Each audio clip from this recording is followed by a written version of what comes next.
Welcome, everyone. Thank you so much for joining us. We will begin shortly, but in the meantime, we're going to run through this awesome video one more time that showcases our participants of the APWiL Mentoring Program pilot. So please enjoy us the run through one more time.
turns out we had enough time for 2 more run-throughs of the video.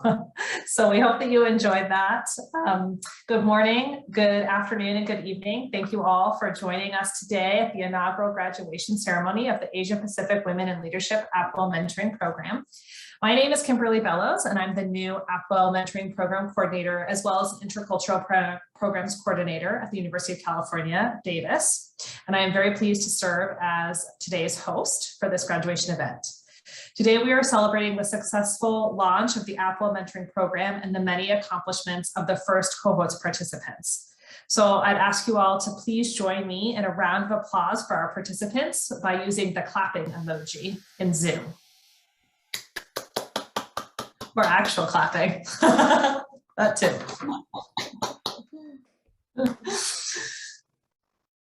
Amazing.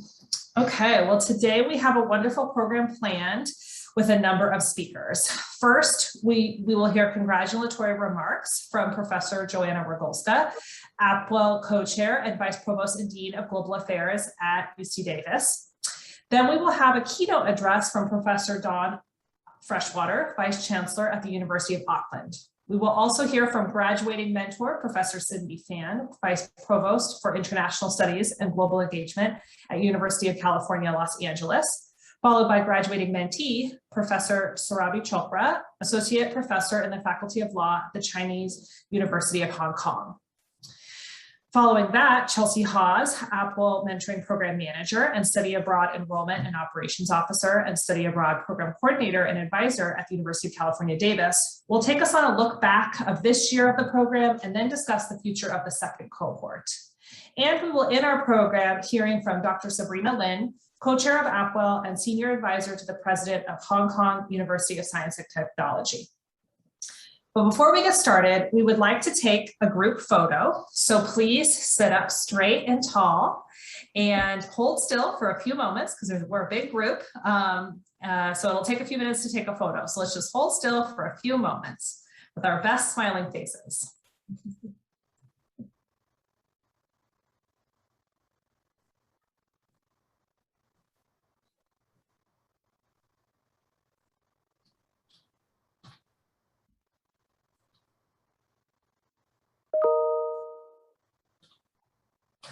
Okay, all done there. So I think we're all good. So without further ado, I'd like to introduce you to APWiL Co-Chair Joanna Rogolska. Joanna is Vice Provost and Dean of Global Affairs and Professor of Gender, Sexuality, and Women's Studies at the University of California, Davis. She's highly regarded in the international community with more than 30 years of transformative experience in higher education and global education. In 2021, she was named an inaugural member of the National Academy for International Education. A respected scholar, Professor Rogolska's research concentrates on women's political activism, grassroots mobilization, decentralization, democracy, and democratization, with a focus on Europe and the Caucasus. I'll hand it over to her now. Thank you so much, Kimberly, and hello to everyone, and thank you so much for joining us. I think the most importantly, a very, very warm congratulations to our pilot program participant of the APWiL Mentoring Program. It is truly a pleasure to join you all today to honor our pilot program participant. And personally and emotionally for me, I am so thrilled to see that we managed to go through this first year program with such a success. So thank you so much for all your hard labor, for your time, for incredible devotion and commitment. It truly is an honor to be part of that initiative and to see how wonderful this initiative has really developed over the year. We had 30 mentors and mentees from 10 APRU member institutions representing 6 countries, regions in the Asia Pacific. So let me acknowledge those institutions which participated in this pilot program.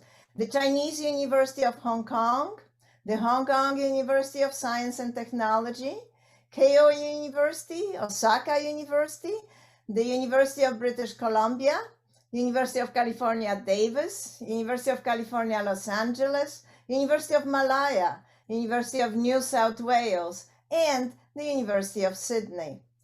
We are truly awed by the achievements you all have made in your peers. We've heard from a number of you on these so far, and I'm just going to mention a few, but I felt like when we were developing the program, we didn't think that some of those things going to happen, right? We were just developing a mentoring program. And then throughout the year, we heard all these fabulous, wonderful stories. So a number of mentees work in partnerships with the mentor to develop skills, and it pertains to leadership style, managing a time management, and building a network. The mentors and mentees of at least one university started an APWiL chapter at their institution to share their experience and to look at how they can play roles in promoting women in leadership, not only at their institution, but actually in their country as a whole. One mentee hosted a summit for all female members, researchers, technicians, officers, and students at their institute to establish a flexible and diversified network, as well as form a team at their institute for the promotion of equity and diversity.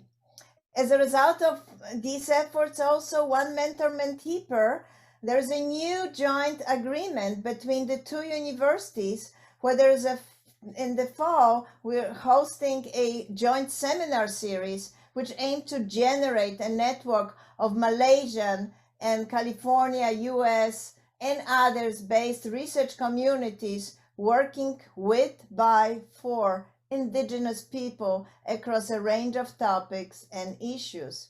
And one mentee is working with our mentoring program to actually host a seminar of diversity and gender equity for the second cohort of participants. Thank you so much for passing this experience on to the next cohort. This is not an exhaustive list, and we hope to hear from more of you through the final review of our mentoring agreement, as well as the evaluation that will be sent out in the next few weeks. This past year, we had, and maybe I can have another slide, thank you. This past year, we have accomplished a lot through the program. And here's a little reminder of all that we did. The program was launched in 2020, August 2020. Recruitment started in September 2020. We took a look at each nominee and match with the mentors, and we took in mind several characteristics, not everything, but we tried to match with the geographic location, with your interests, with your professional goals, and many other characteristics. So we tried to do the perfect match. I know there's no perfect match, so we apologize that maybe the match wasn't so perfect as you were hoping for, but we truly tried to develop a very deeply committed matching period. We have 2 workshops in November and then December, public workshops on women researchers and COVID-19.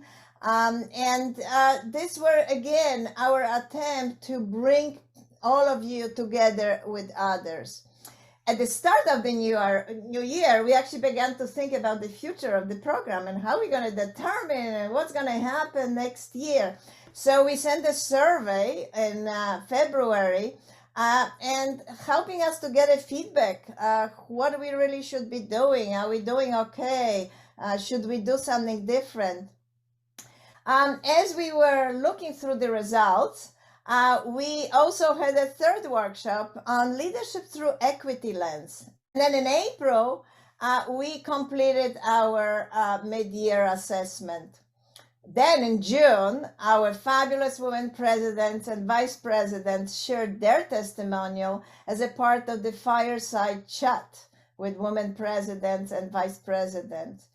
And in the final months, while the pandemic was still moving around the world, we ask you to complete the end of the year review and send us some of your thoughts. And of course, as was already I mentioned, we're going to have another actual evaluation by the end. So on a personal note, I want just to say how gratified I am that we had so many willing participants who took this small idea to a really new heights that we didn't think we're gonna be actually able to reach. I and my colleagues are grateful through your actions, your engagement. I really feel terrific that we collectively are empowering ourselves and committing our institutions to greater gender equity. But for now, I would like to pause, congratulate each one of you on completion of these programs. And please join me again in a round of applause by unmuting or using reaction button. But it's a really terrific moment for all of us at APRU. So thank you all. I would like I'm really looking forward to continue connecting with you. We have plans to continue to engage you and your wisdom and ideas with the next cohort. So please stay in touch. And now I would like to pass it over to my friend and colleague, Professor Kathy Bello, Pro Vice Chancellor Global Engagement at the University of Sydney, who is also a co-chair of APRU International Policy Advisory Committee. And she will introduce our keynote speaker. Kathy, the floor is yours. Thanks so much, Joanna. And I'd also like to echo my congratulations to all the mentees. It's so exciting to be able to sit here and see the success of the program. We only dreamed that it could be as good as it has been so far. And a big congratulations to Joanna and Sabrina and colleagues for all the work that you've done on this program. I know how hard you've worked. So it's my great pleasure to introduce our keynote speaker today. Professor Dawn Freshwater is the Vice-Chancellor of the University of Auckland. I suspect we're in for a really inspiring journey through Dawn's career today, and I think we're going to hear a lot about resilience and perseverance. Dawn was awarded her PhD by the University of Nottingham, and then she moved to the University of Leeds, where she became the Pro Vice Chancellor. Dawn's disciplinary expertise is forensic psychology, which I think must be remarkably useful when working in university leadership.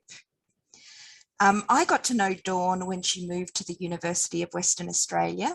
She moved there in 2016 as the Senior Deputy Vice Chancellor, and the following year she became the Vice Chancellor. And during that time, Dawn became the first female chair of the group of 8 universities, the top 8 universities in Australia. And I observed myself the amazing impact she had in that group, because I saw for the first time somebody bringing the 8 universities together, getting the vice chancellors to work together and face the same direction and move in the same direction, which was remarkably inspiring. Dawn then moved to the University of Auckland. She became Vice-Chancellor there. I think she was appointed in 2019, but moved in March 2020, which would have been just as the pandemic was hitting it in its worst way in our region. So that would have been a remarkably challenging time to start as a new Vice-Chancellor. My observations of Dawn are she's highly energetic. She's really passionate about everything she does, whether it's running marathons or leading a university. She's lots of fun and she's a fantastic role model, particularly for women. So I'm delighted that Dawn can be here today to share some of her reflections on her career. Thanks, Dawn. Kia ora, Kathy, and thank you so much for that warm welcome and for that very kind introduction. And let me start by, of course, acknowledging all of you. Kia ora tātou, greetings. I'd have to say, at a time like this, we love a celebration, don't we? So congratulations to all of the mentees and the mentors.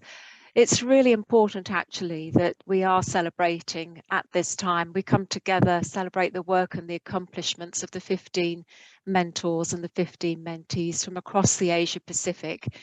And of course, you as mentors and mentees also celebrate for us our Association of Pacific Rim Universities, which showcases our commitment to working together in a world that's becoming increasingly fractious.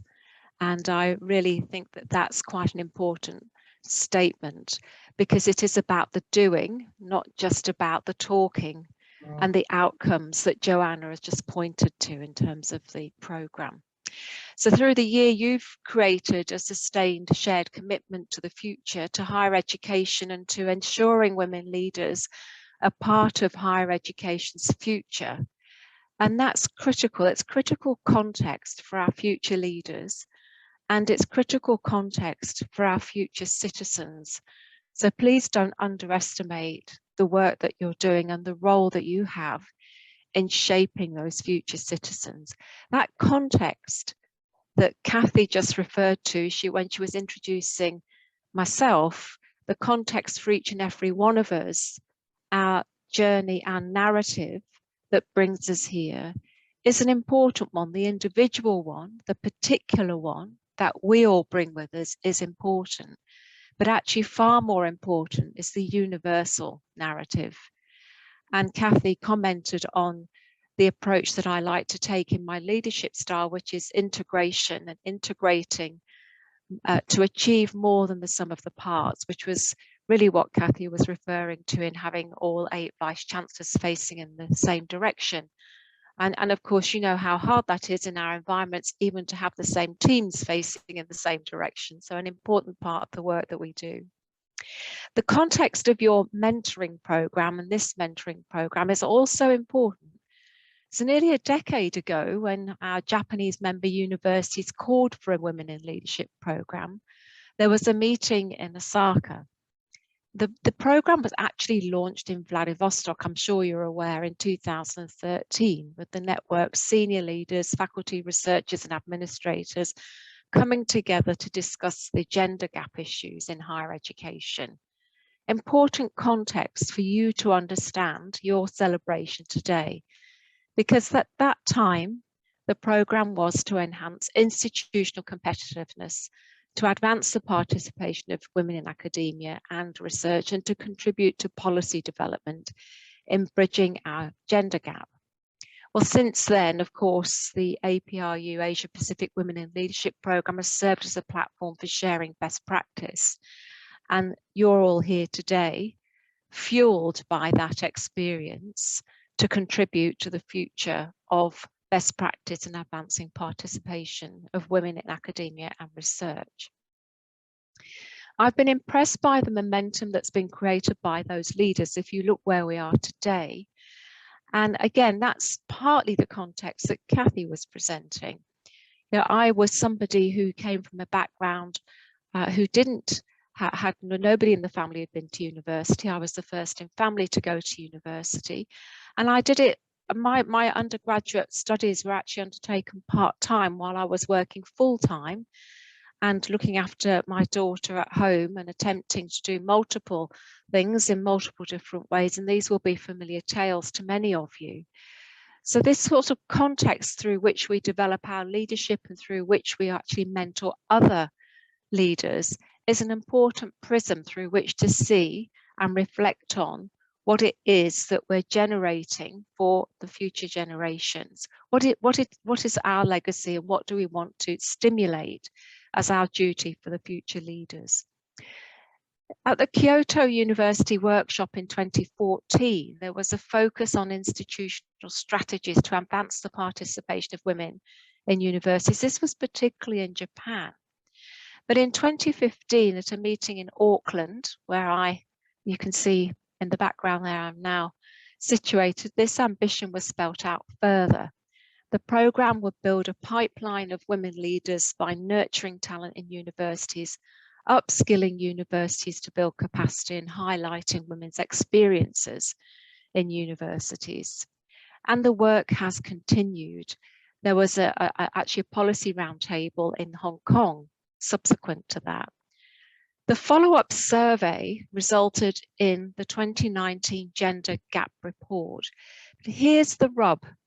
With that context, it found little improvement on the 2013 findings.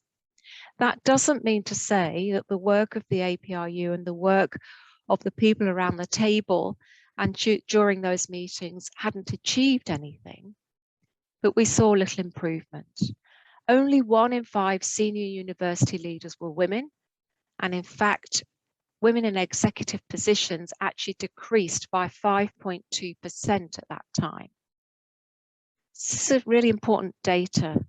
This is the evidence. On average, across the survey, participants in the academic category, for every 1 female professor, there were 3 male professors.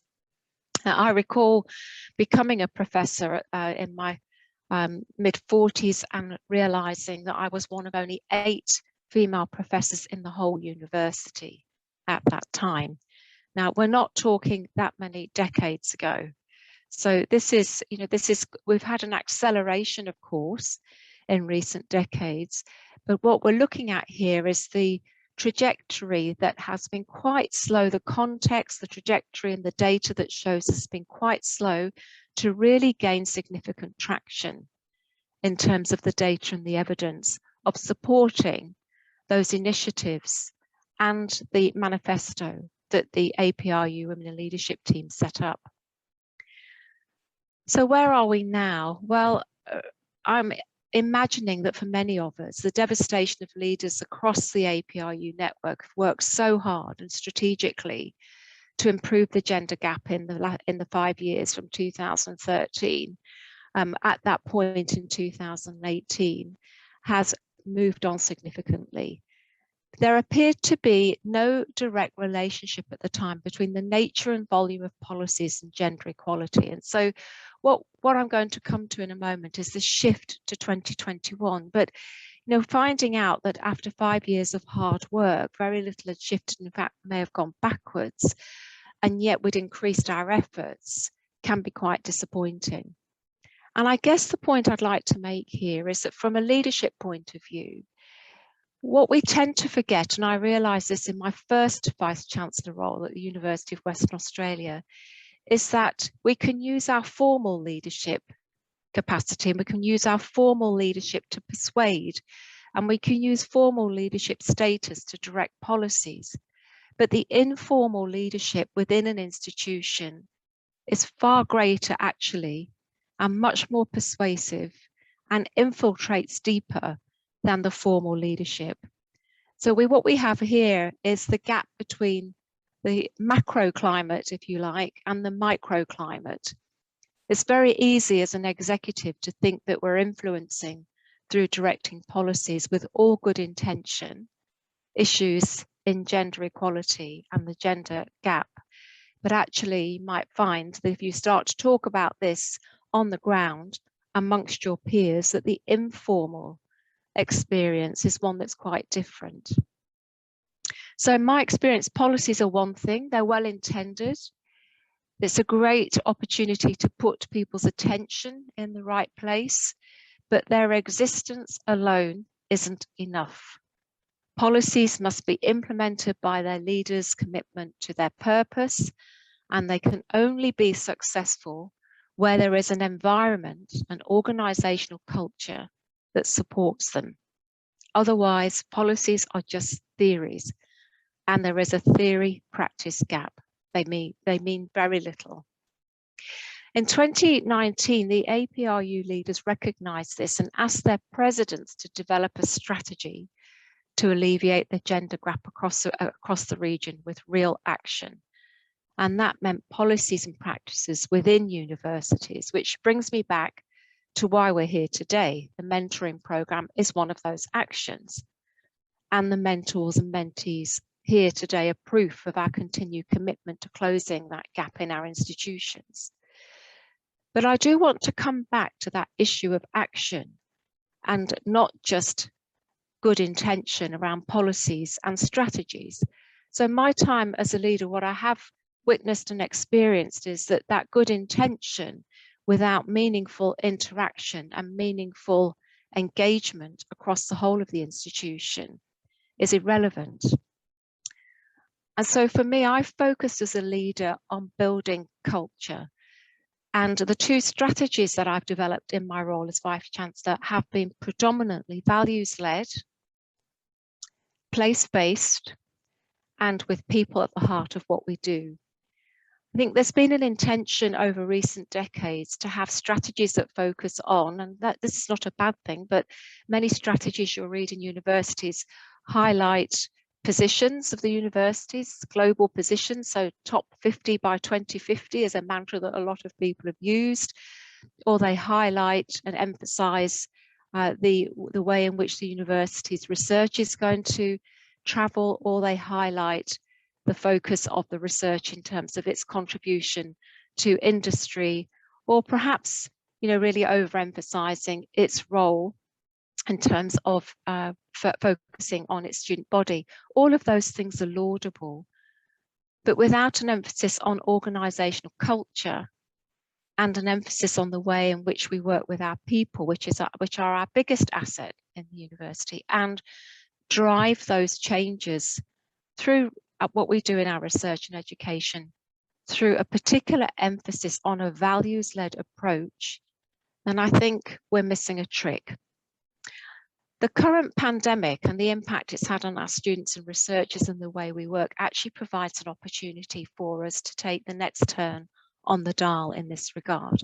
We know that early stage female researchers are some of the most seriously impacted members of our university communities as a result of the pandemic. And I'm seeing that in Auckland. I'm sure you're seeing that in your own institutions. Their work has had to be put on hold as lockdowns have forced them home and into full-time childcare and home responsibilities. Research output for women has decreased, especially for women with children under the age of 5, and systemic racism faced by women of colour has worsened. As leaders, we must act to ensure careers are not permanently scarred by COVID-19 disruptions. Then there is the climate change emergency and our responsibilities as researchers, as educators in preparing our students, and as estate owners who must ensure our operations are conducted sustainably. We've talked long and hard about our curricula and student profiles meeting the demands of a future workforce. Well, mentors and mentees, that future has arrived. It's here. You are it. We are it here today. And we must be ready. We can no longer simply prepare. The emergency is with us now, and we must act. This is your call to action. Thirdly, there is global politics and mounting tensions between governments which highlight the importance of the networks such as the APRU to maintain people-to-people and organisation-to-organisation connections. Despite having to connect online, like we are now, rather than face-to-face, we must be vigilant in maintaining our relationships and deepening them. Our global networks have never been so important, and I'm proud of the efforts of all of you who've worked so hard to lay so many solid foundations to maintain them for the future. So I know this may sound repetitive, you've heard it a lot, but diverse and inclusive leadership holds the key to meeting these challenges for the future. This means women. It means women of colour. It means young women. It means women with disability.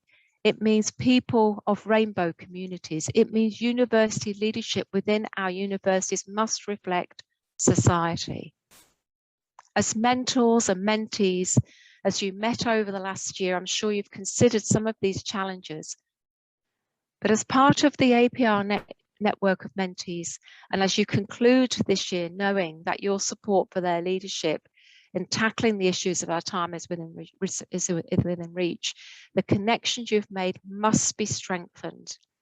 This is the time to build the connections that you've made, not start to let them go. As you celebrate here today, celebrate those strands and those threads and deepen them. For mentors, the opportunity to work with future leaders is a privilege, and we should never forget that. I admire your commitment to coaching and mentoring and empowering the next generation of women across the region.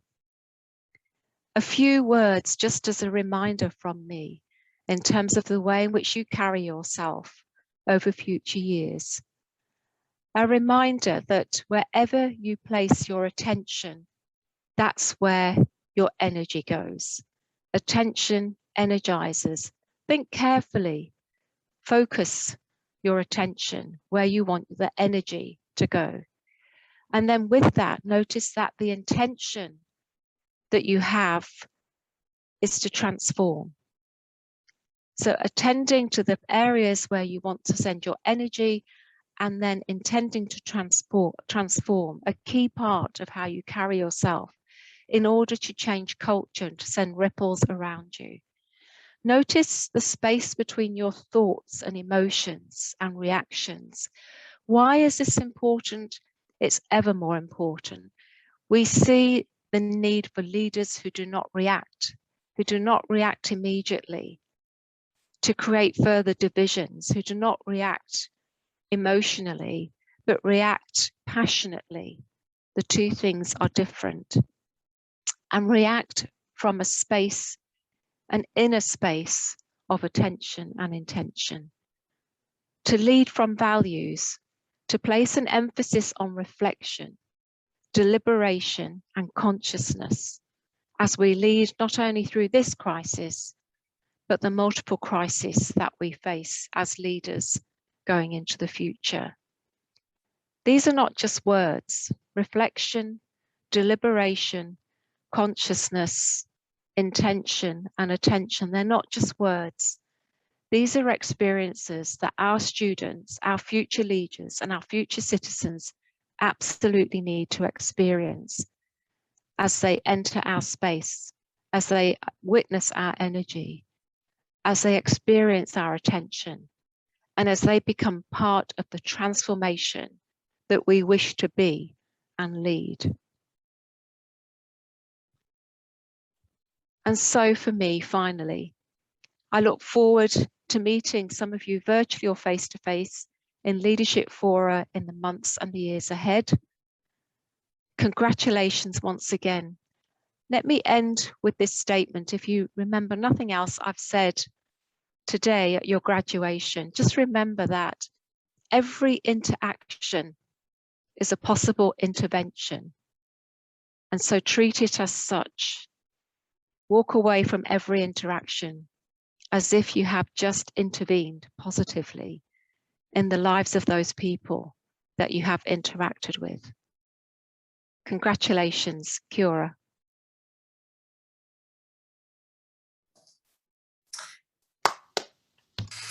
Clap. That deserves a round of applause again.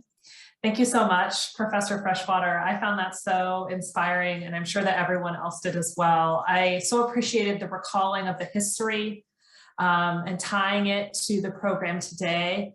I know that I'll be taking away attention energizes. So thank you so much for sharing your wisdom and for joining us and offering those really inspirational words. And now I'd like to introduce our next speaker, Cindy Fan, who served as a mentor in our program this past year. Professor Fan is Vice Provost for International Studies and Global Engagement at the University of California, Los Angeles. She is also Professor of Geography and formerly Associate Dean of Social Sciences and Chair of the Asian American Studies Department. As Senior International Officer, she manages UCLA's international partnerships and agreements, represents UCLA globally, and oversees the 27 interdisciplinary research centers and 8 degree programs within the International Institute. At APRU, she was co-chair of the International Policy Advisory Committee from 2016 to 2019. Please join me in welcoming Professor Cindy Fan. Thank you, Kimberly. And I wanted to thank Vice Chancellor Freshwater again for your very inspiring speech, your call to action and intervention, and your reminders of what is important and what matters. Graduates and mentors of the inaugural class of the APRU Asia Pacific Women in Leadership Mentoring Program. Congratulations. Now, although this graduation ceremony does not require anyone to wear a cap and gown, I have decided to wear mine because I'm just so thrilled and excited for all our mentee graduates and for all our mentors. In fact, I'm surprised that Joanna, you're not wearing your cap and gown.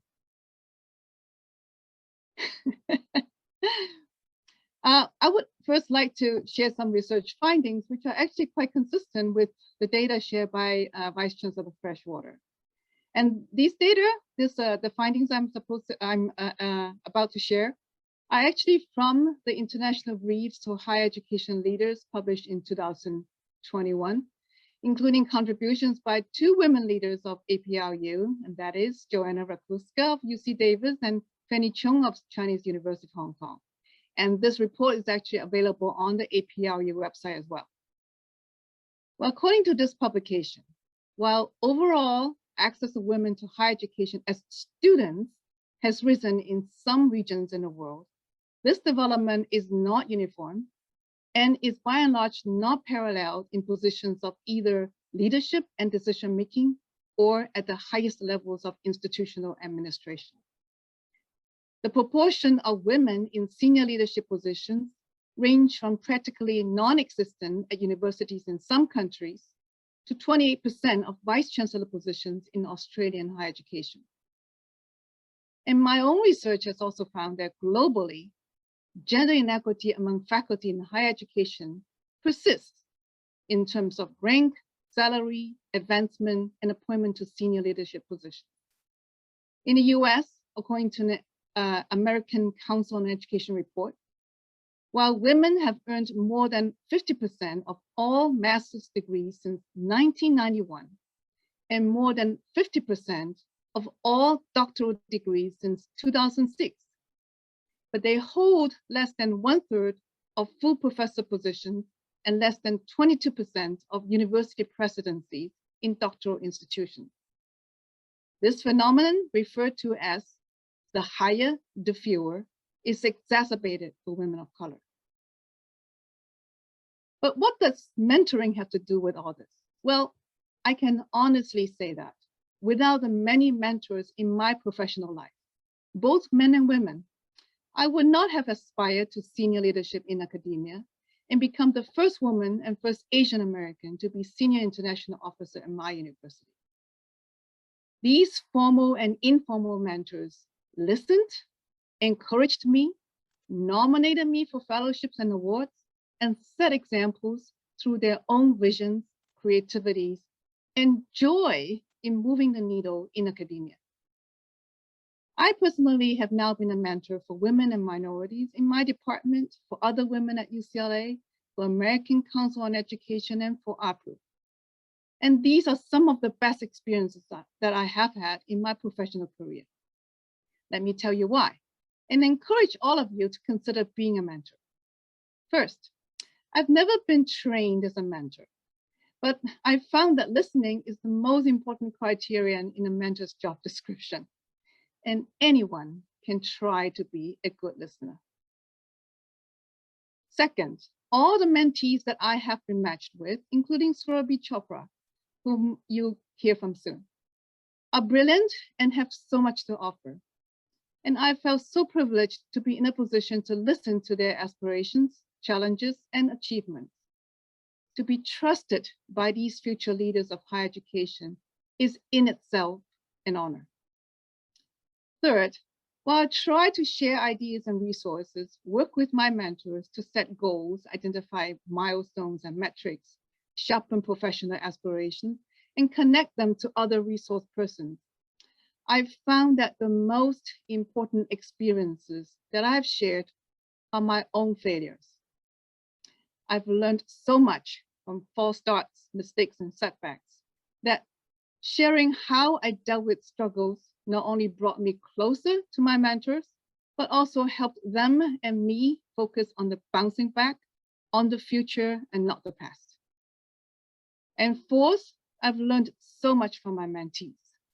Their passions and plans in particular give me hope despite the global challenges such as the pandemic, climate change, systemic racism that Vice Chancellor Freshwater has mentioned, that we are living all with these challenges. So to all the mentors out there, thank you for your commitment, but I would also thank your mentees for what you have learned from them. And number 5, or finally, I'm also just so thrilled about this amazing program and would like to thank Joanna Rogolska, Sabrina, Lynn, Kimberly Bellows, Chelsea Haas, and all the APRU colleagues for their visions, time, and effort. This program not only is about increasing the number and proportion of women leaders, although that is extremely important, but it's also about making leadership more diverse, more inclusive, more excellent, because our mentees are also excellent and will help make a difference in global higher education for many decades to come. So once again, to all the mentors of the program, thank you for your commitment to APRU and to your mentees. And to all the mentees of the program, big congratulations on your graduation. Thank you.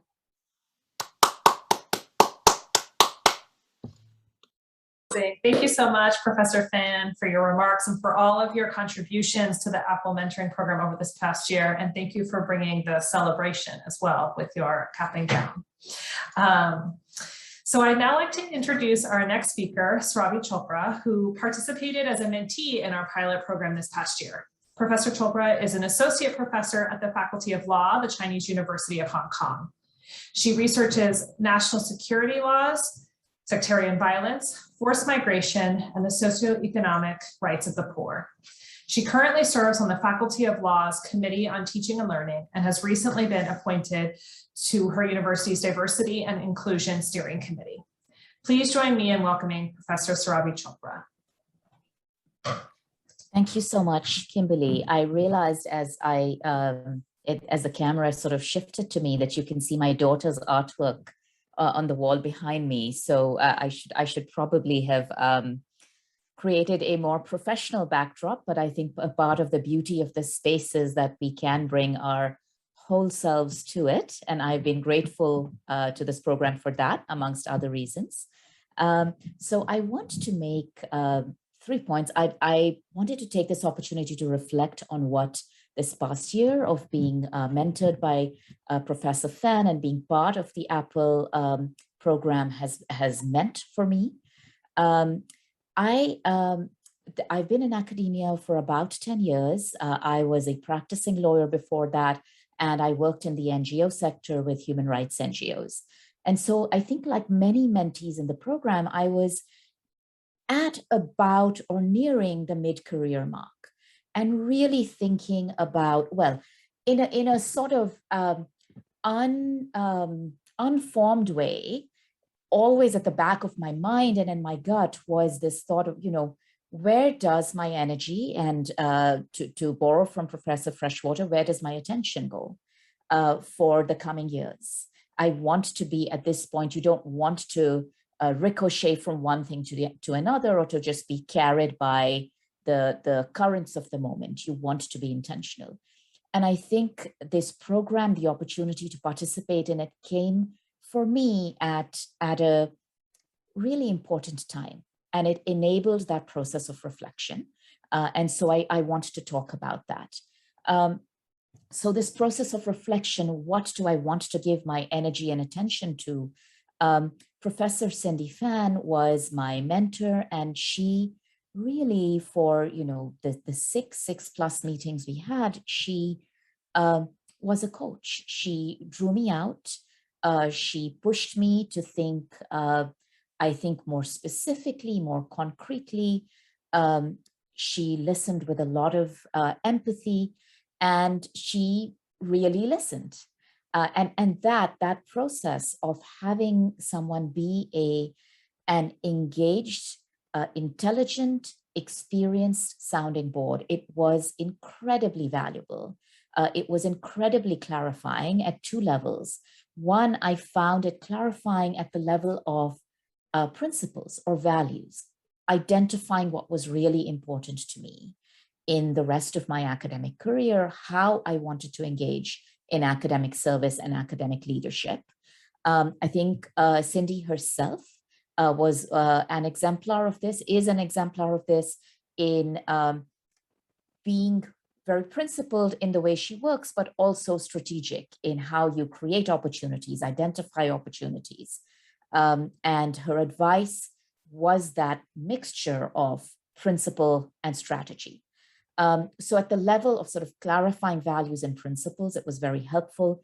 And also thinking very concretely, what mechanisms exist, what platforms exist that I'd like to be a part of, what doesn't exist that I might want to create, perhaps in a small way. In identifying very concrete initiatives, it was helpful too. And so I feel like for the medium term, what do I want to do? What service do I want to do for the next 3, 5, 7 years? It has been enormously clarifying. The second thing that was very enriching for me was, I think this year of being mentored by Cindy was an accountability device of sorts. In academia, certainly at the level I'm at, I think people who are pre-tenure experience this even more profoundly. We are quantitatively evaluated all the time, every year, sometimes twice a year. Did you hit your targets on various fronts, teaching, research, service? But that often estranges you from the substance, the quality of what you're doing and why you're doing this.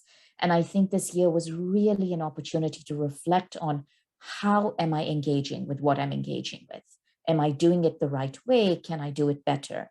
And I think it was an opportunity to reflect on how to hold my institution and academia more generally accountable in addressing the gender gap, in the interactions I have, in the issues I raise in meetings, and also think strategically about the best way to raise those issues. Lastly, I want to talk about kindness. I think this past 18 months has really brought home how important kindness and empathy is in the way we work. The year has, this stretch, the pandemic has brought so many pressures to the fore for so many people in different ways. In every meeting that I had with Cindy, she's a vice provost at UCLA. I was usually talking to her at the end of the day, Pacific time. Despite that, she brought such close attention to everything I was saying. And I think her attention, her encouragement, her genuine feedback, but from a place of encouragement and kindness and growth, was very meaningful. And again, exemplified what it means, I think, to operate as a professional with kindness. I think this past year has brought a lot of talk of resilience. And I've started to become very cynical of it, because it often seems to me in our institutions, encouraging us to take multivitamins and do yoga on our own to make sure we don't fall sick, so we can keep hitting all of our quantitative targets. I do think resilience, achievement, effort, institutional change all happens in community. And I think the mentoring by Cindy really was an experience of working in community with someone, in partnership with someone to grow. So I'm very grateful for that. And I'm excited about for the next cohort, for everything the program will bring, and the opportunities for all of us as mentees and mentors to stay connected. Thank you so much. Thank you, Cindy, and thank you to the program organizers.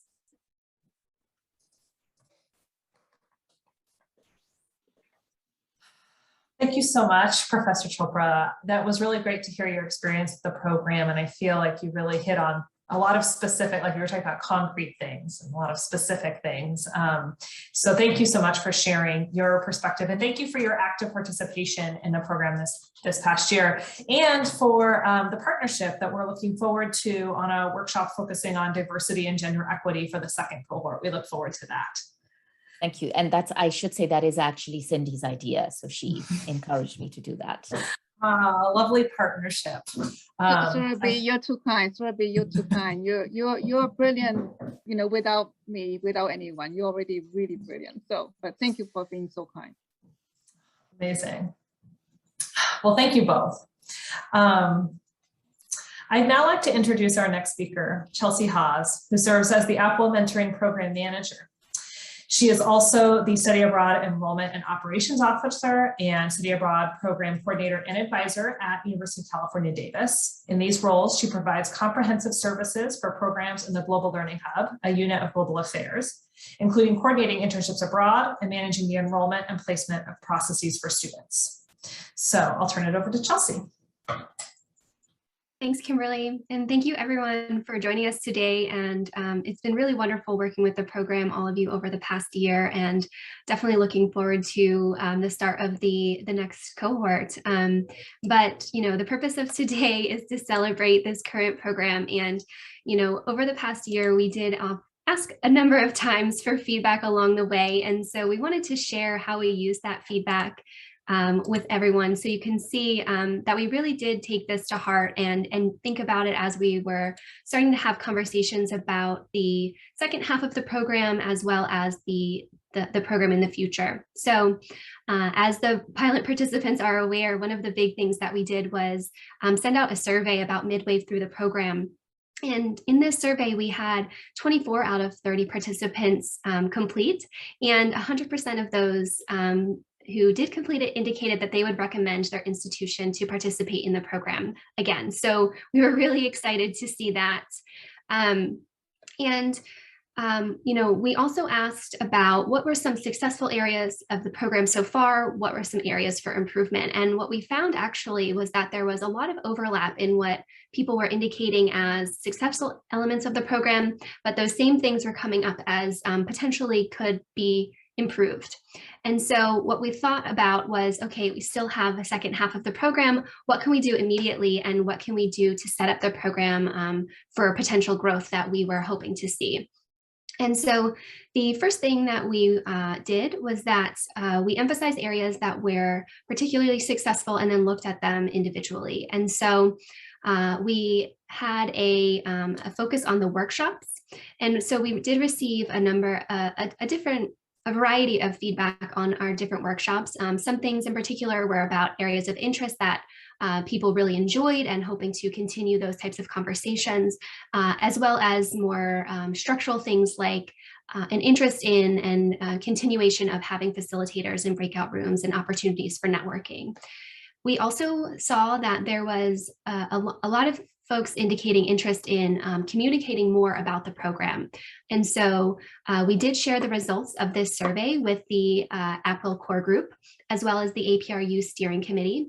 And from both of those groups, we received support for running the program for a second time, which was really great.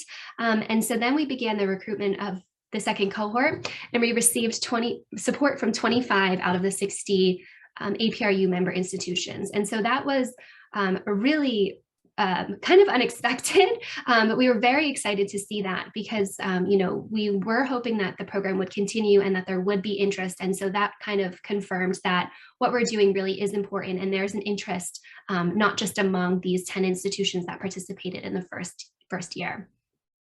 At a more individual level, we also then sent letters to the presidents of all of the member institutions that are participating in the pilot program with specific names of the mentors and mentees from their institutions, so that they are reminded about the program, but then also we're highlighting who was participating in the program.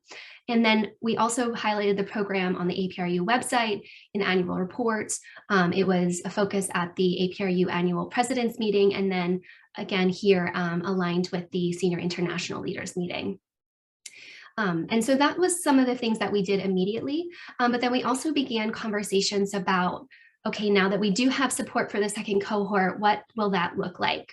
And so with that growth, we started thinking about how are we going to support that? And so pretty immediately, we knew that we would need to bring on someone else. And so we're very excited to have Kimberly join us in September.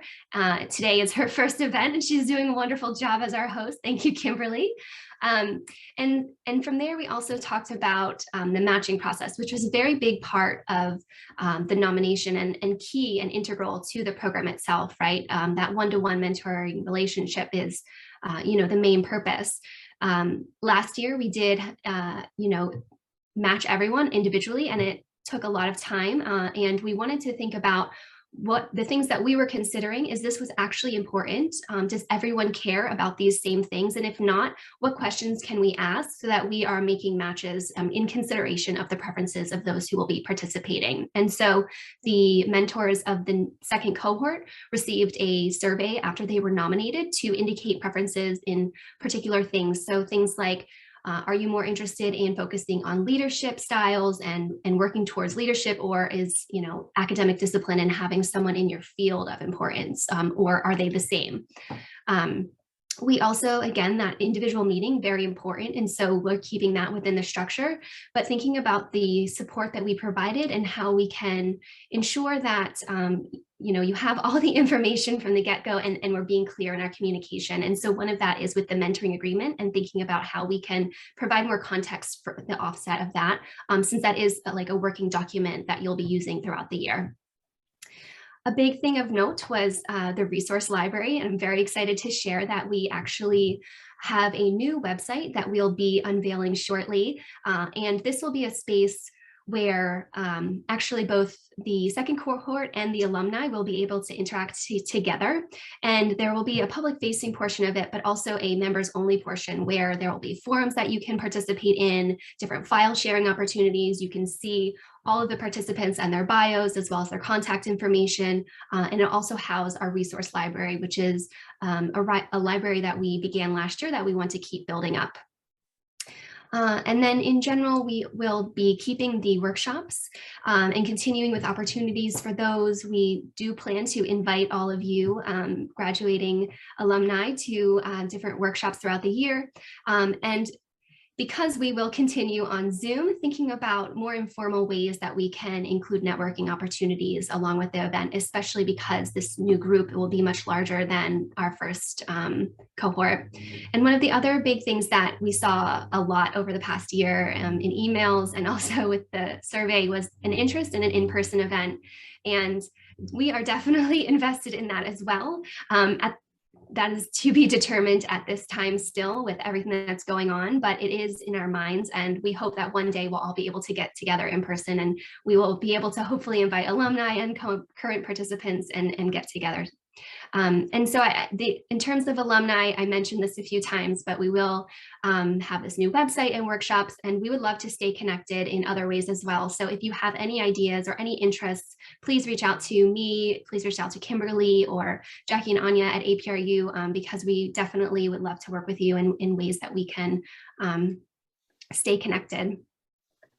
And so with that, you know, the second cohort begins in a few weeks. We're still collecting all of your mentoring agreements and seeing all of the key achievements that you've made this year. We'll also be sending out a final evaluation in the next couple of weeks, and so you can keep your eye out for that. But I will leave it at that, and thank you and congratulations again.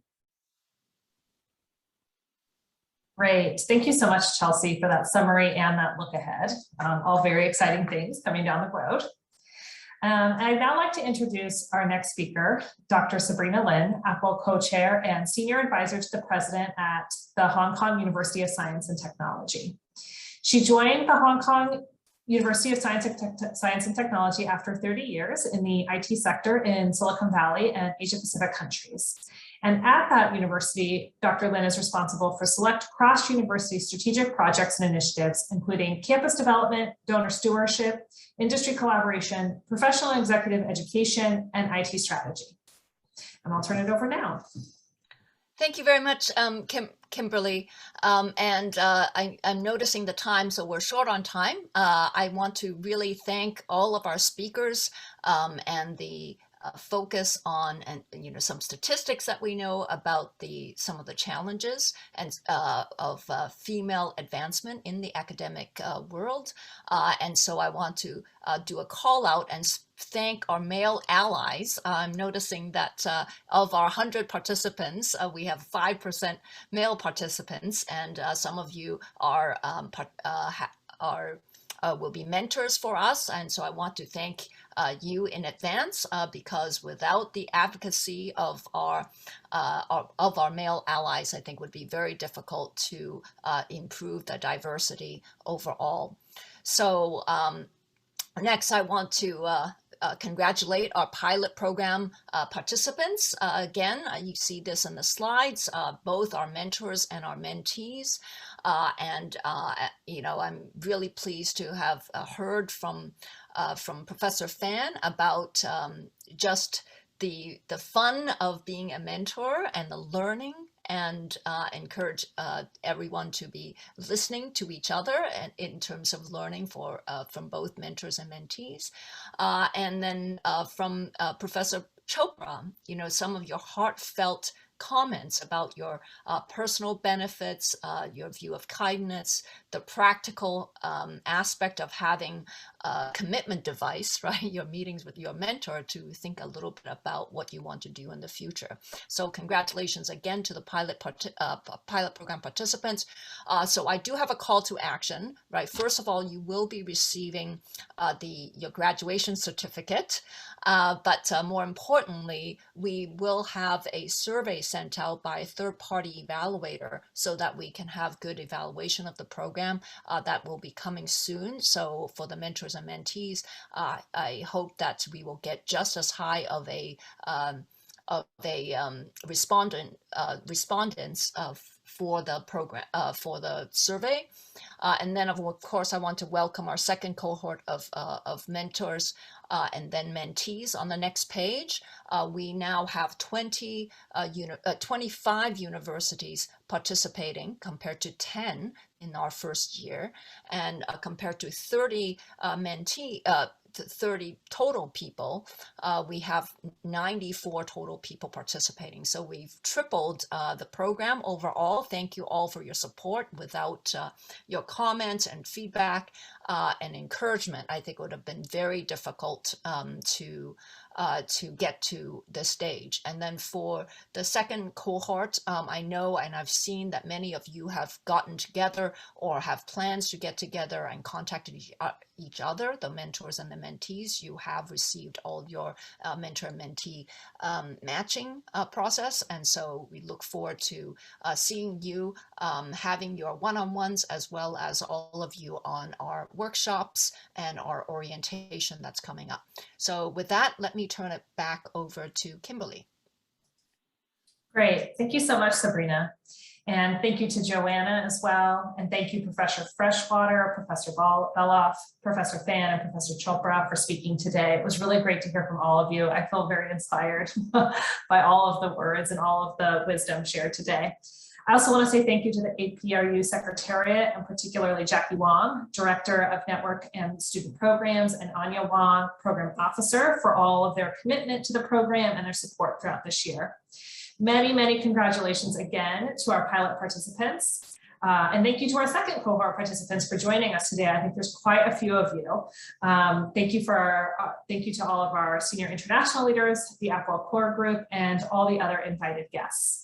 At this time, we'd like to invite you to join us for our networking, which has been organized by the University of Sydney. The link to join, I think, was just added to the chat, so we look forward to seeing you there.